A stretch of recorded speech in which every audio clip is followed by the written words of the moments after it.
Sérieux, les miniatures, ils ont plus aucun sens. Bah, tu te doutes qu'il y a un lien. Ouais, dans l'épisode précédent, tu nous as présenté une maladie avec des mutations perte de fonction. Et à la fin, je pensais avoir bien compris. Et là, à la dernière minute, tu nous sors de ton chapeau magique des mutations faux sens dont tu nous as rien dit. Ou encore des mutations où on enlève ou on rajoute 3 lettres. Sérieux, mec? C'est quoi ton problème? Ta tête, c'est un escape game? Alors je préfère le terme variation. Et j'adore les escape games. Bon, les variations faux sens, c'est lorsque l'on va changer un codon qui correspond à un acide aminé en un autre codon correspondant à un autre acide aminé. Je te rappelle le code génétique, il y a 64 possibilités de codons pour coder 21 éléments, 20 acides aminés, les briques élémentaires de nos protéines, et 3 codons stop qui sont le signal pour arrêter la fabrication de la protéine. Avec ce tableau, tu peux te rendre compte qu'il y a bien plus de chances qu'une variation d'une lettre entraîne un changement d'acide aminé que l'apparition d'un codon stop. Comme ça, je dirais qu'il y a 20 fois plus de chances qu'il y ait une mutation faux sens qu'une mutation non sens.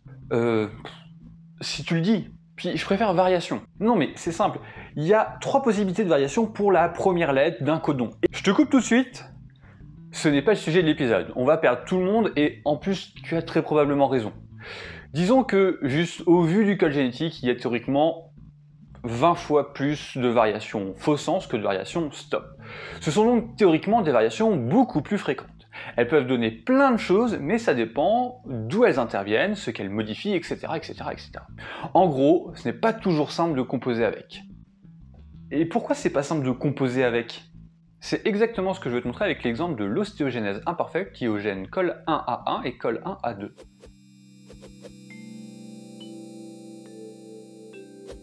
Tu commences par nous dire ce que c'est?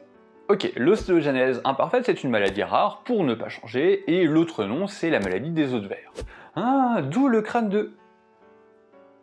Le crâne, il est en cristal, pas en verre. Ouais, tu t'es planté, bravo. Ouais. Revenons à cette maladie, qui peut être plus ou moins sévère. Il y a plusieurs gènes mis en cause, mais on va s'intéresser à 2 d'entre eux. Globalement, c'est une maladie entraînant une fragilité osseuse plus ou moins importante. Donc des fractures, voire des déformations osseuses, et clairement ça peut entraîner la mort, et ce, même avant la naissance. La transmission est dite autosomique dominante, et je te renvoie à la vidéo en consultation numéro 2 que j'ai mis en fiche. Cette fragilité osseuse est souvent accompagnée d'autres signes. Déjà, c'est une maladie qui est extrêmement douloureuse. Et puis, il peut y avoir des anomalies de la dentition, des atteintes cardiaques, et plus particulièrement au niveau des valves, des atteintes digestives, et parfois une sclérotique bleutée. Des sclérotiques. Le blanc de l'œil.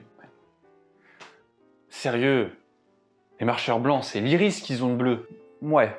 Anatomiquement parlant, je suis pas sûr qu'ils aient la même architecture de l'œil, mais ils sont bleus. Ça compte, non? Ouais, ben, je maintiens que c'est purement putaclic. Et du coup, cette maladie, ce sont des mutations faux sens qui en sont à l'origine? Oui et non. Non mais, merci, c'est quoi cette réponse à la normande? D'abord, il faut que je t'explique pourquoi l'os est fragile dans cette maladie. Dans nos organes, on peut rencontrer un type de tissu que l'on nomme le tissu de soutien. Pour rappel, un tissu c'est un ensemble de cellules similaires ou ayant la même origine avec le milieu qui les entoure. Comme son nom l'indique, le tissu de soutien sert à soutenir les autres tissus sur une structure plus ou moins rigide ou élastique. Pour ça, les cellules de ce tissu vont produire des protéines qu'elles vont relâcher dans le milieu qui les entoure et sur lesquelles elles vont pouvoir prendre appui. Dans le tissu osseux, les cellules vont notamment produire du collagène. Ah, le truc d'écrémantillage? Oui, plus ou moins, parce que le collagène c'est plutôt une famille de protéines qui se ressemblent, mais que l'on retrouve quand il est question de faire tenir des choses entre elles. Attends, le collagène c'est une protéine? Et oui, je te l'avais dit que les protéines ça pouvait faire plein de trucs. Et pour que tu visualises à quoi sert le collagène 1, puisque c'est celui-là qui nous intéresse, est-ce que tu vois comment on fait du béton? Oui. Et si je te demande de faire une colonne de 10 mètres de haut en béton et seulement en béton? Je suis pas dans le BTP, mais je dirais que ça va pas être très costaud. Non mais, je te vois venir. J'ai vu des chantiers, quand ils font du béton et qu'ils montent, il y a toujours des tiges de fer. Maintenant, vu que je sais que t'es un peu tordu quand même, si tu voulais que je te parle des tiges de fer, c'est que dans l'eau, ce collagène, c'est un peu comme les tiges de fer dans le béton. Oui. Non mais, c'est quoi le rapport? Parce que j'ai bien compris qu'il y avait une protéine qui faisait pas son job. Dans l'ostéogenèse imparfaite, il y a des formes graves, déformantes et des formes moins graves, moins déformantes, on va dire. On commence avec les formes moins graves. Dans la plupart des cas, ce sont des variations perte de fonction sur l'une des 2 copies du gène col1A1 ou du gène col1A2. Attends, pourquoi les formes moins graves sont liées à des mutations qui ne donnent plus de protéines? il n'y a pas plus de protéines, il y a 2 fois moins de protéines, parce qu'une seule copie du gène est touchée. Tu fais tomber ton armée avec 2 fois moins de tiges, de facto c'est moins résistant. Quand tu as une maladie génétique qui a un défaut de la moitié de ta production de protéines, on appelle ça de l'haploinsuffisance. Haplo comme haplo de haploïde, les cellules qui n'ont qu'une seule copie de l'information génétique. Ok, les formes plus graves sont liées à des mutations faux sens. Mais là, je comprends pas. Faut que je te dise quelque chose à propos du collagène. Ce n'est pas une protéine à part entière, mais c'est une méga structure de tropocollagène. Et le tropocollagène, c'est toujours pas une protéine à part entière, vu que c'est l'assemblage de 3 protéines, pour le coup, de procollagène. Dans le collagène de type 1, le tropocollagène est constitué de 2 procollagène 1 alpha 1 et d'un procollagène 1 alpha 2. Je commence à sentir où tu vas en venir. Dans les formes moins sévères, c'est un problème de quantité. Du coup, dans les formes plus sévères, ça va être un problème de qualité. Mais comment tu expliques qu'avec la bonne quantité et avec la moitié des protéines de bonne qualité, il y a une forme plus sévère? Tu vas voir, c'est bien un problème de qualité, mais global.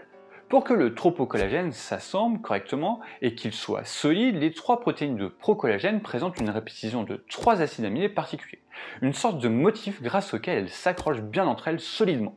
Lorsqu'il y a une variation faux sens dans ce motif, la protéine mutée qui est créée ressemble quasi à l'identique à la protéine normale. Mais elle n'est pas normale, et elle va réussir à faire du tropocollagène avec d'autres protéines de procollagène. Le tropocollagène contaminé n'est pas aussi solide que du tropocollagène normal, car les 3 protéines de procollagène ne tiennent pas bien ensemble. Ainsi, il va y avoir une certaine proportion de tropocollagène contaminé. Et ce n'est pas fini. Ce tropocollagène contaminé va lui aussi s'intégrer dans une superstructure de collagène de type 1. Et on se retrouve avec une tige qui se casse à la moindre contrainte. Au lieu de n'avoir que 50% de tiges de fer robustes dans le béton, il y a 100% de fils de fer tout moisis. En fait, la cellule produit une forme de protéine qui va être partout et qui va complètement empêcher la protéine normale de fonctionner. C'est ça, et c'est ce que l'on appelle un effet dominant négatif. La protéine anormale, par sa seule présence, crée la maladie. Et dans le cas de l'ostéogenèse imparfaite, ça a tendance à faire des formes plus graves. Tout ce que je t'ai dit avec les variations faux sens, tu peux changer ça en variation insertion-délétion sans décalage du cadre de lecture, parce que ça revient à peu près au même. Ok, et les mutations faux sens, ce sont toujours des mutations à effet dominant négatif? Je préfère variation, vraiment. Tu me poses vraiment la question? Non, si la variation faux sens intervient dans un endroit dont on ne connaît pas l'utilité, ou que ça ne change pas fondamentalement la forme de la protéine, je sais pas. En plus, l'effet dominant négatif n'est pas le seul effet qui existe.